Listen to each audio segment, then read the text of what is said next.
អ្នកនាងខាសុខេមភ័យឡើងញាត់ដៃទាំងយប់ដោយកូនប្រុសច្បងជួបគ្រោះថ្នាក់ចរាចរណ៍ខណៈម្ដាយទាមទារឲ្យជនបង្កចូលខ្លួនដោះស្រាយនៅកាលពីយប់ថ្ងៃទី17ខែសីហាឆ្នាំ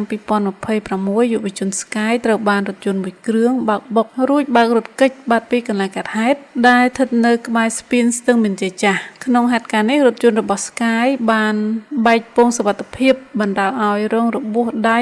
និងប៉ះទង្គិចត្រចៀកខាងឆ្វេងនៅតាមរយៈការបង្ហោះរបស់អ្នកនាងកសុខេមបានអំពាវនាវយ៉ាងទទូចដល់សមត្ថកិច្ចនគរបាលសូមជួយអន្តរាគមន៍និងបានបង្ហោះនៅលើបណ្ដាញសង្គម Facebook ថាកូនប្រុសខ្ញុំស្កាយបានជួបគ្រោះថ្នាក់ចរាចរណ៍ម្នេះបន្តិចដោយមានរថយន្តផ្សេងបើកបុកឡានកូនរបស់នាងខ្ញុំហើយបើករថយន្តរត់បាត់ពីកន្លែងកើតហេតុកូននាងខ្ញុំត្រូវរងរបួសដៃខាងឆ្វេងដូចនេះសូមបងប៉ូលីសជួយដោះស្រាយឲ្យនាងខ្ញុំផងស្នងការនគរបាលរាជធានីភ្នំពេញកន្លែងកើតហេតុផ្សារស្ទឹងមានជ័យចាស់ទល់មុខហាងលក់ទូរស័ព្ទដៃផ្លាក Samsung ចិត្តឡើងស្ពានស្ទឹងមានជ័យ